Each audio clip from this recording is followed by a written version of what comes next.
Dans un monde qui nous pousse à suivre nos émotions comme guide ultime, ce texte rappelle une vérité puissante. Nos sentiments, bien que réels, sont changeants et peu fiables. Seule la parole de Dieu demeure inébranlable, offrant une fondation solide au milieu des tempêtes de la vie. À travers des exemples bibliques et des promesses divines, ce message nous invite à ancrer notre foi non dans ce que nous ressentons, mais dans ce que Dieu déclare, car sa vérité transcende nos doutes, nos peurs et nos circonstances. Découvrez pourquoi faire confiance à sa parole plutôt qu'à nos émotions est le chemin vers une vie de paix, de direction et de victoire. Avant de continuer, veuillez abonner à notre chaîne podcast de la foi. Que Dieu vous bénisse abondamment. Nous vivons dans un monde qui nous dit de faire confiance à nos sentiments, de les laisser guider nos décisions et de les considérer comme la boussole de nos vies. Mais laissez-moi vous dire ceci, bien que les sentiments soient réels, ils ne sont pas toujours fiables. Ils fluctuent avec nos circonstances, nos humeurs et les voix autour de nous. Un jour, vous pourriez vous sentir au sommet du monde, et le lendemain, complètement vaincu. C'est la nature des émotions, elles se déplacent, elles oscillent, et elles peuvent nous égarer. Mais la parole de Dieu ne change jamais. La Bible nous dit dans Ésaïe 48 que l'herbe se fane et les fleurs se fanent, mais la parole de notre Dieu demeure éternellement. Tout dans cette vie, nos succès, nos échecs, même ce que nous ressentons passera, mais la vérité de la parole de Dieu demeure pour toujours. Quand vous vous tenez sur le fondement solide des Écritures, vous êtes debout sur quelque chose qui ne sera jamais ébranlé. Vous pouvez vous sentir indigne, mais Dieu dit que vous êtes merveilleusement fait. Psaume 139, 4. Vous pouvez vous sentir abandonné, mais Dieu dit « Je ne te quitterai jamais ni ne t'abandonnerai » Hébreux 13, 5. Vous pouvez avoir l'impression que votre vie n'a pas de but, mais Dieu déclare « Je connais les projets que j'ai pour toi, projets de prospérité et non de malheur, pour te donner un avenir et une espérance. » Jérémie 29, 11. Les sentiments vont et viennent, mais la parole de Dieu est comme une ancre qui vous maintient stable dans la tempête. Quand les vents du doute et de la peur menacent de vous submerger, accrochez-vous à ce que Dieu dit, et non à ce que vous ressentez. Car la vérité est que vos émotions n'ont pas le dernier mot, Dieu l'a. Sa parole a été testée, prouvée et déclarée fidèle à travers chaque génération, et elle ne vous décevra jamais. La question est, allez-vous faire confiance à sa vérité, ou laisserez-vous vos sentiments dicter votre vie? Les sentiments sont puissants, n'est-ce pas? Ils peuvent nous faire nous sentir invincibles un instant et complètement briser le suivant. Mais voici la vérité, aussi réelle qu'ils soient, les sentiments ne sont pas toujours ancrés dans la réalité. Ils peuvent nous tromper, nous égarer et nous pousser à douter des promesses même de Dieu. Combien de fois avez-vous eu l'impression que Dieu était loin, même si sa parole dit « Je suis avec vous toujours, jusqu'à la fin des temps » Matthieu 28, 20. Combien de fois vous êtes-vous senti irrécupérable, alors que Dieu promet « Si nous confessons nos péchés, il est fidèle et juste pour nous les pardonner » à Jean 1, 9. Les sentiments amplifient souvent le temporaire, tandis que les promesses de Dieu nous ancrent dans l'éternel. Quand vous êtes dans la tempête, vos sentiments pourraient vous dire que les vents et les vagues sont trop forts et que vous allez couler. Mais souvenez-vous de Pierre marchant sur les eaux vers Jésus. Tant qu'il gardait les yeux sur le Sauveur, il restait ferme. Dès qu'il a laissé la peur et le doute l'envahir, il a commencé à couler. Pourtant, même alors, Jésus a tendu la main et l'a relevé, disant « Homme de peu de foi, pourquoi as-tu douté » Matthieu 14:31. Les sentiments vous diront de regarder la tempête. Les promesses de Dieu vous disent de regarder celui qui apaise la tempête. Quand votre cœur est lourd de peur, de culpabilité ou d'incertitude, rappelez-vous que les promesses de Dieu sont plus solides que toutes les émotions que vous pourriez ressentir. Sa parole déclare « Elle l'Éternel est mon rocher, ma forteresse est mon libérateur. Mon Dieu est mon rocher, en qui je trouve un refuge. » Psaume 18, 2. L'ennemi de votre âme veut que vous fassiez confiance à vos sentiments plutôt qu'aux promesses de Dieu, car les sentiments peuvent vous piéger dans le doute et la peur. Mais Dieu nous appelle à élever nos cœurs au-dessus de nos émotions pour les ancrer dans sa vérité immuable. Ses promesses sont sûres, son amour est inébranlable, et sa fidélité demeure à travers toutes les générations. Alors, la prochaine fois que vos sentiments murmurent des mensonges sur votre valeur, votre avenir ou la présence de Dieu, tournez-vous vers sa parole et attachez-vous fermement aux promesses qui ne vous décevront jamais. Nous vivons dans une culture qui nous encourage constamment à vivre selon ce que nous ressentons et voyons. Suis ton cœur, dit-on. Fais ce qui te semble bon. Mais la parole de Dieu nous appelle à vivre différemment. La Bible déclare clairement dans 2 Corinthiens 5, 7, « Car nous marchons par la foi, et non par la vue. » Cela signifie que notre vie ne doit pas être dictée par ce que nous voyons autour de nous ou par les émotions qui surgissent en nous. Au contraire, nous sommes appelés à nous appuyer sur les promesses invisibles de Dieu, même lorsqu'elles contredisent ce que nous ressentons ou comprenons. Réfléchissez la foi n'est pas un sentiment, c'est un choix. C'est la décision de faire confiance à la parole de Dieu plutôt qu'à nos circonstances. Quand Abraham a reçu la promesse d'un fils dans sa vieillesse, ses sentiments et la logique auraient pu lui dire que c'était impossible. Mais la Bible dit que Abraham eut confiance en Dieu, et cela lui fut imputé à justice, Romains 4, 3. Il ne s'est pas fié à ce que ses yeux voyaient ou à ce que ses émotions comprenaient, il a marché par la foi, confiant dans le Dieu qui tient toujours ses promesses. Marcher par la foi ne signifie pas ignorer la réalité ou réprimer nos émotions. Cela signifie croire que la réalité de Dieu est plus grande que ce que nous voyons et ressentons. Quand vous faites face à une situation qui semble impossible, la foi vous rappelle que, à Dieu, tout est possible. Matthieu 19, 26. Quand vous vous sentez submergé par la peur ou l'incertitude, la foi vous dirige vers la promesse de Dieu. Ne crains rien, car je suis avec toi. Ne sois pas effrayé, car je suis ton Dieu. Ésaïe 41, 10.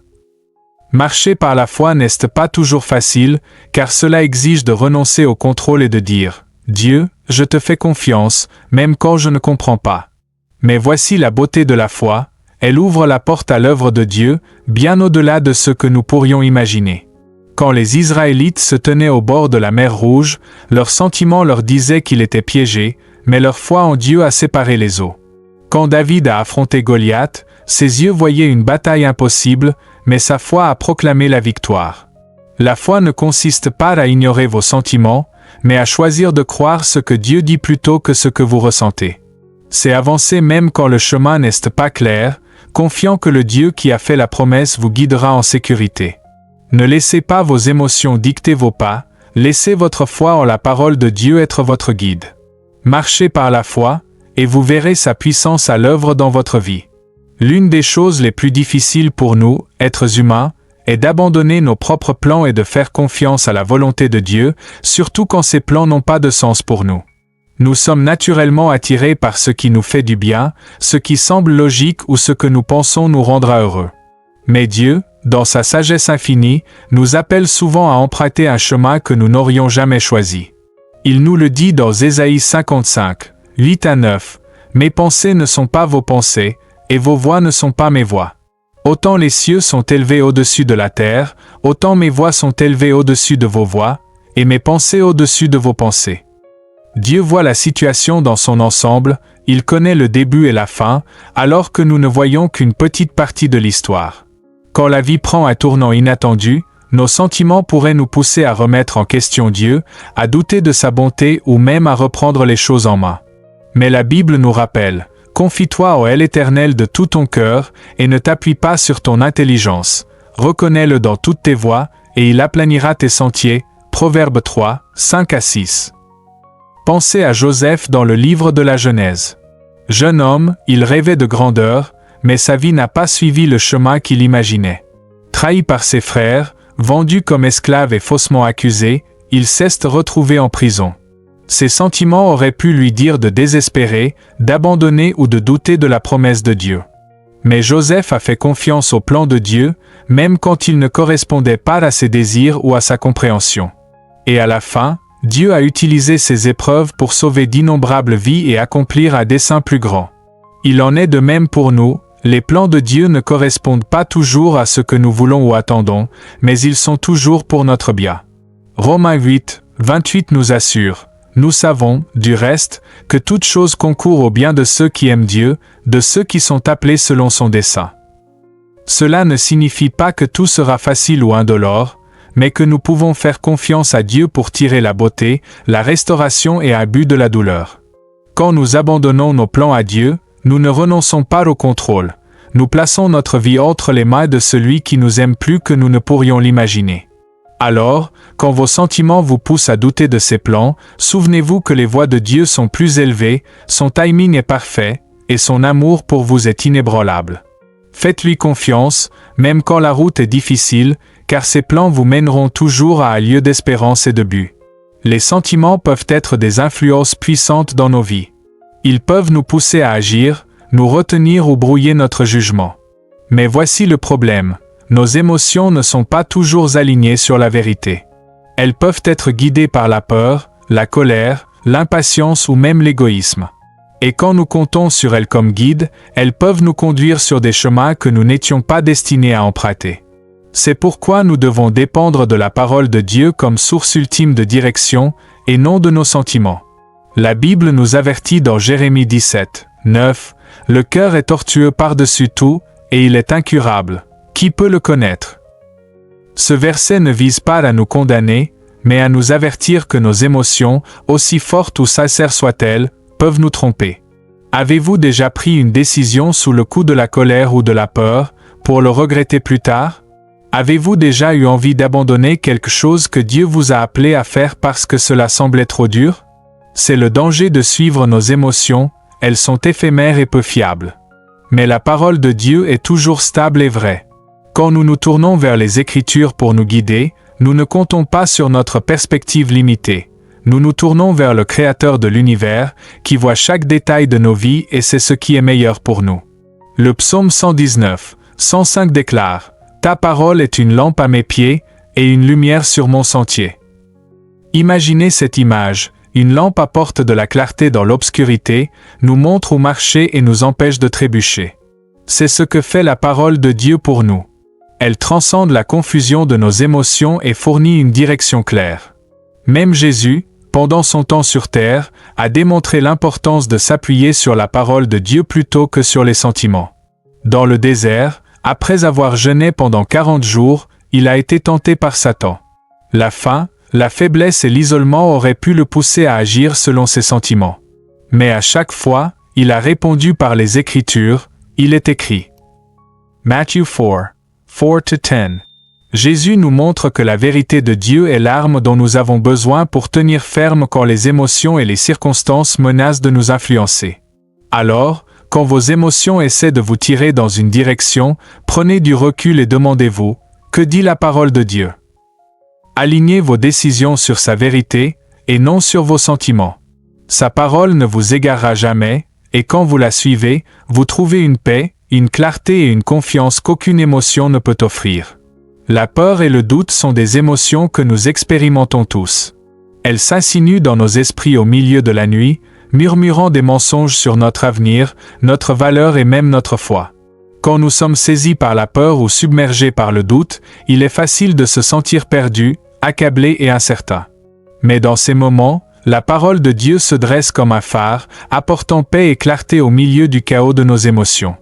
Jésus lui-même a abordé ce sujet dans Jean 14, 27, « Je vous laisse la paix, je vous donne ma paix.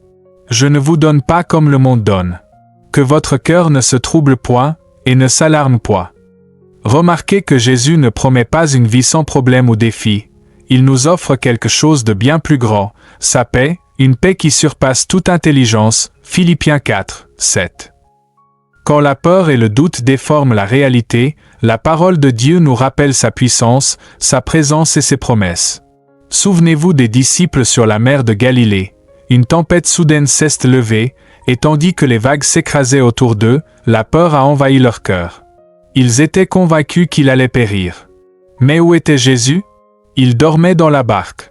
Ils ont paniqué et l'ont réveillé en criant « Seigneur, sauve-nous !» Et que fit Jésus? Il a réprimandé le vent et les vagues, disant « Silence !» Taistoi.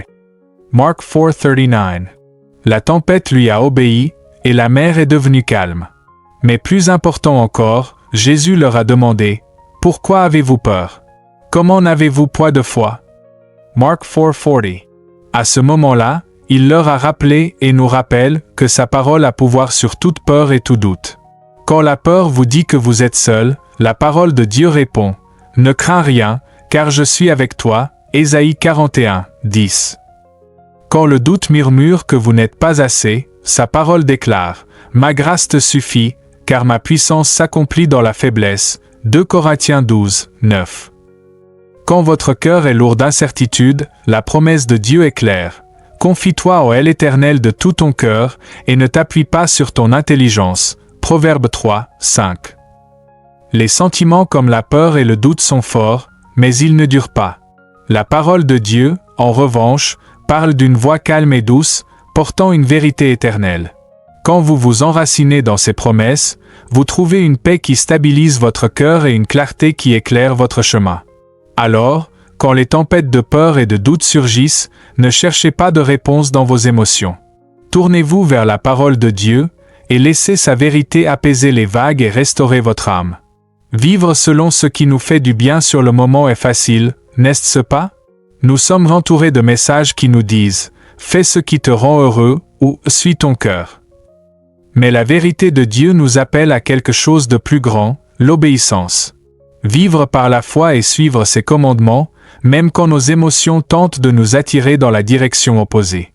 Jésus a clairement indiqué cette voie dans Jean 14, 15. « Si vous m'aimez, gardez mes commandements. » Remarquez qu'il n'a pas dit « Gardez mes commandements quand cela vous semble juste » ou « Obéissez-moi quand c'est pratique ». Il nous appelle à une vie d'engagement qui transcende les hauts et les bas de nos émotions. Pourquoi? Parce que l'obéissance à Dieu ne dépend pas de ce que nous ressentons. Elle repose sur la confiance que ses voies sont plus élevées et meilleures que les nôtres. Pensez à Jonas un instant. Dieu lui a ordonné d'aller à Ninive pour prêcher la repentance à une ville méchante. Mais Jonas n'avait pas envie d'y aller. Ses émotions en colère, peur, même haine envers les Ninivites l'ont poussé à fuir dans la direction opposée. Mais Dieu n'a pas laissé les sentiments de Jonas dicter son plan. Il a poursuivi Jonas, l'a redirigé et a finalement montré à Ninive sa miséricorde et sa puissance. L'histoire de Jonas nous rappelle que la vérité de Dieu ne dépend pas de ce que nous ressentons. Elle est constante, immuable et nous appelle à l'obéissance, peu importe l'état de notre cœur. L'obéissance peut être difficile, surtout quand nos émotions nous disent de faire le contraire.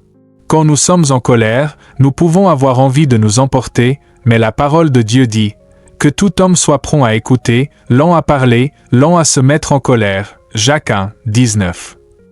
Quand nous sommes tentés d'abandonner parce que la vie semble accablante, Dieu nous ordonne de « courir avec persévérance la course qui nous est proposée. » Hébreux 12, 1. Quand nous voulons prendre des raccourcis ou compromettre nos valeurs, sa vérité nous rappelle de marcher dans l'intégrité. Proverbe 10, 9.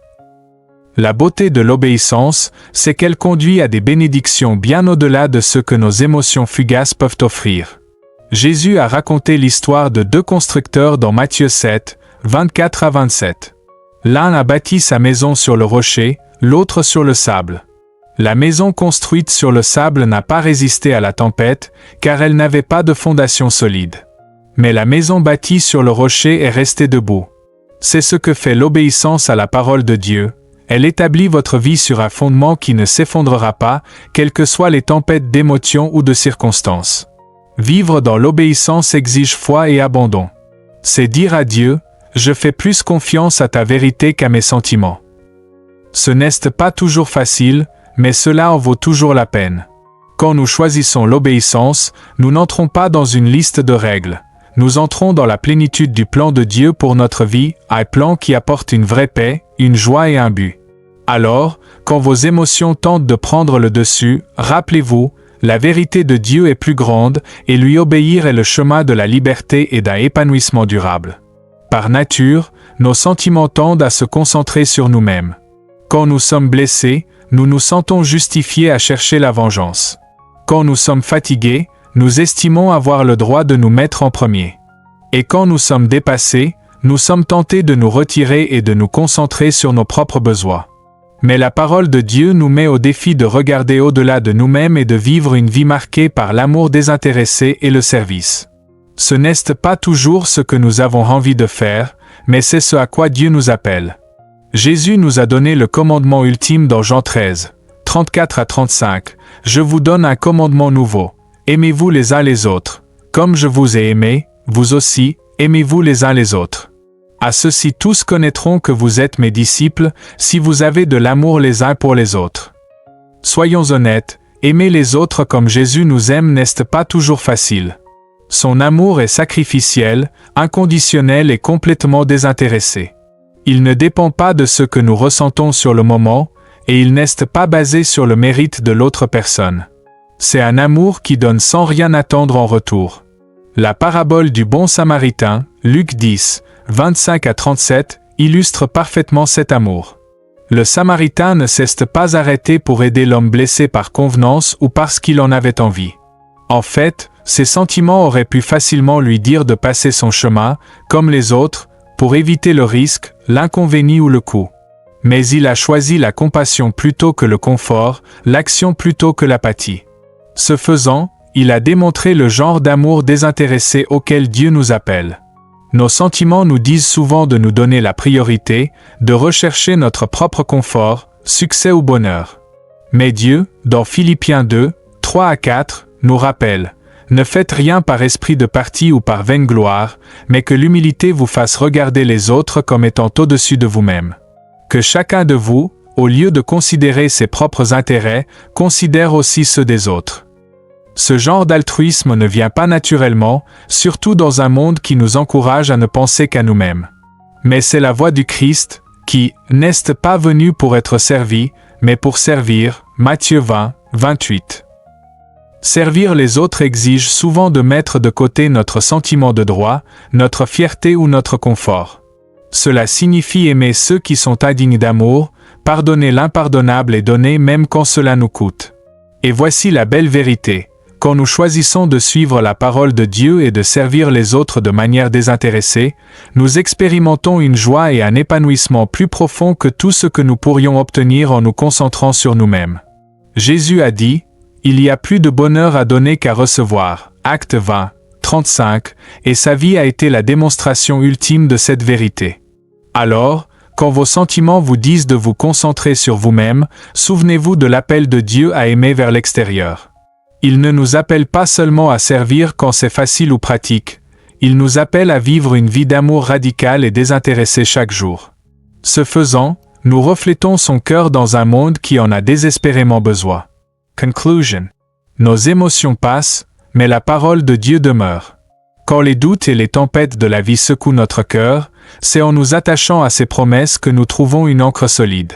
Ne laissons pas nos sentiments dicter notre vie, mais choisissons chaque jour de croire que Dieu est fidèle. Sa vérité surpasse tout ce que nous ressentons. Alors, faisons-lui confiance, car celui qui bâtit sa vie sur sa parole ne sera jamais ébranlé.